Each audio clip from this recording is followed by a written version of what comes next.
Today we are going to be looking at what I think is the best ultra-wide-angle lens for APS-C if you are on a budget. If you're considering upgrading to a wide aperture, ultra-wide lens for APS-C, the Yongnuo 11mm f1.8 is absolutely worth looking at. First, let's talk about the specs. So this lens is an 11mm on an APS-C, which is about a 16mm on a full frame. It has a variable aperture of f1.8 to f16. Like I said, this lens is made for APS-C cameras, so if you use it on a full frame, you'll have to either switch to the Super 35 crop mode, or it will have black around the edges.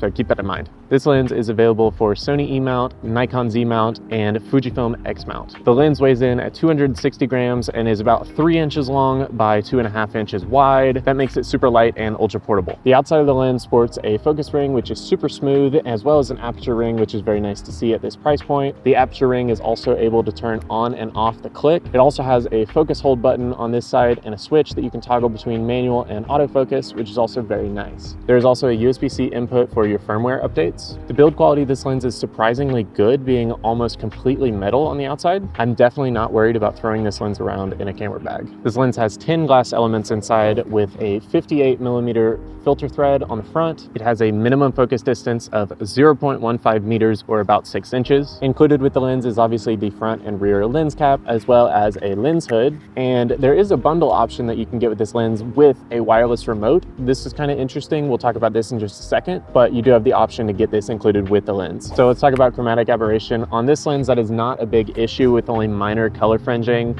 You can see in some of these example pictures. In the tests and experience I've had with this lens, I would say this is a relatively minor issue and would not prevent me from buying it. Focus breathing is another strong point for this lens, showing very minimal focus breathing with very smooth transitions. I was very happy with how this turned out in my tests. Once again, another plus for this lens. Let's talk about the vignette on this lens. The vignette is fairly minimal, but somewhat to be expected on a focal length like this. Wider lenses like this tend to have more barrel distortion and vignetting in the corners. Overall in this lens, I think it's fairly minimal, and especially for the price, this is very solid results. This is the Yongnuo 11mm, kind of a vlog style. It's at a comfortable arm reach distance away from me. I'm not stretching at all, not having to strain, and this is kind of the framing that you can expect. If you're thinking about upgrading to this lens, you already be familiar with the Sony kit lens. This is the Mark II version that they made, and it comes with a lot of their modern APS-C cameras. We're gonna do some side-by-side tests with this lens so that you can see the difference if you're thinking about upgrading and you already have this lens. Obviously, one of the big advantages of this one is a much wider focal length. Obviously, with a wider focal length like this, you might use it in real estate videography, vlogging, stuff like this, where you need that ultra wide angle. But the wider aperture is also going to let a lot more light in and allow better background separation. The lowest aperture the Sony kit lens will go to is an f3.5. This lens goes to an f1.8. In terms of how f-stop works, that's about 3 times as much light let in on this lens. This is going to be super beneficial in low light conditions and overall much better for vlogging. Here you can see a comparison between the Sony kit lens at f3.5, the lowest it will go, versus the Yongnuo 11mm at f1.8. I've kept all the settings the same. The only thing that is different is the aperture, so you can see the amount of light that is let in on the Yongnuo versus the Sony. It's a pretty drastic difference. One downside of this lens, it does not have any optical steady shot. This isn't that big of an issue because you can always use active stabilization on your camera, or you can fix it in post. I am shooting on the Sony ZV-E10, and you can use active stabilization in the camera, although I don't recommend this necessarily because there is a 1.44 crop, which means your picture is going to be cropped in significantly. A better alternative would be stabilizing in post. You can use Catalyst Browse or Premiere or Resolve. Both have built-in stabilizers. Of course, with the wider aperture of the Yongnuo means better bokeh. This lens has a 7-blade aperture, which is what is going to help you achieve your bokeh looks as well as your sun stars, and depending on the number of blades depends on the shape of what you're going to get. I think the bokeh on this lens is fine. Some minor cat eyes towards the corner, but I do think it's very adequate. All right, we're going to be checking out the wireless remote that comes with this lens. So right now I have it set to control aperture, and you'll notice if I adjust this dial, the image is going to get darker. I would say the latency on it is minimal, probably about a half second, nothing too drastic. And if I change my camera to manual focus, I can control the focus with this remote, which is actually pretty cool, I have to admit. That is a cool feature. It's not very big. I know you can use it while it is plugged in and charging, so you could hook it on your camera rig. There's also a quarter 20 on the back. So a couple things worth noting on the remote. The battery life is not incredible. The setup process could be more streamlined, but after you do it the first time, it's not too complex. But overall, I think it's a good addition to the camera. I don't know if I would purchase this individually, but seeing as it's included with the lens, I think it's a pretty cool piece. So let's talk about some of the pros with this lens. And to do that, I think we need to distinguish some of its competitors. The main lenses that I see the Yongnuo competing with are going to be the Sony 11mm f1.8 and the Sigma 12mm f1.4. In my perspective, Yongnuo intentionally designed this lens to compete with the Sony 11mm, and even though it wasn't out at the time, the Sigma 12mm kind of falls in that category, but that lens is still really new. I think what Yongnuo tried to do is create a high quality ultra-wide lens for APS-C that you won't have to spend an entire month's rent for. I might be being a bit generous on a month's rent. Let's say you have roommates.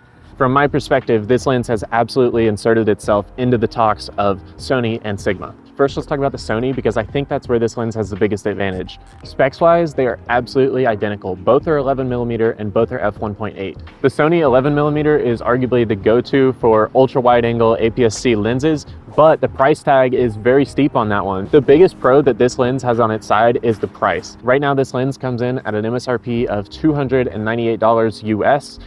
It's actually on sale right now at the time of recording for $249 from the Yongnuo website. I'm assuming that deal will continue into Black Friday, but don't quote me. I wish I had the Sony 11mm so I could do some direct comparisons between the two lenses. However, from what I've seen from other creators, the differences are very minimal on these lenses. Both produce superior quality with very good sharpness throughout the lens, and for the price that I paid for this lens, I don't feel as though they skimped out at all on the build quality. It is very well built and it has many features on the outside of the lens, which is very helpful while shooting.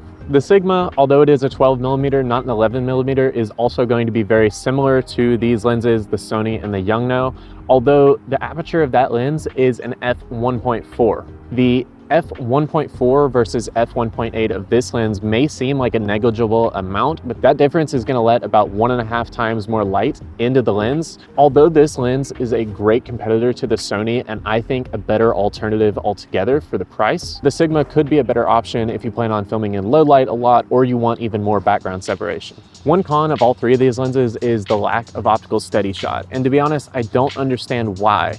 For a lens that is marketed towards people that are going to be doing handheld stuff such as vlogging or real estate videography, having optical steady shot would be a huge marketing point. And to be honest, I think if any of these lenses did have it, that would probably be the winner solely for that. I've had this lens for about 6 months now and I've been very happy with my purchase. I understand Yongnuo is not a very established brand in the lens market yet, and they do cater towards budget lenses most of the time, so I understand if that might stray you away from wanting to go with this option. But in my personal opinion, they have not paid me anything. They have not sent me this lens. I spent my own money on this. I think this lens is an incredible value for what it offers. Unfortunately, at this time, I don't have access to the Sony or the Sigma to do direct comparisons to this lens, although I would love to do that. However, what I can say, after using this lens for an extended period of time, I think this lens is the best budget option for APS-C ultra wide angle lenses. If you're like me and spending $700 on a lens is not always feasible, the Yongnuo being less than half the price of the alternatives that we've talked about today, this is absolutely my go-to choice. If you've made it to this point in the video, thank you for watching all the way through. This is the third week of doing a video every week of November.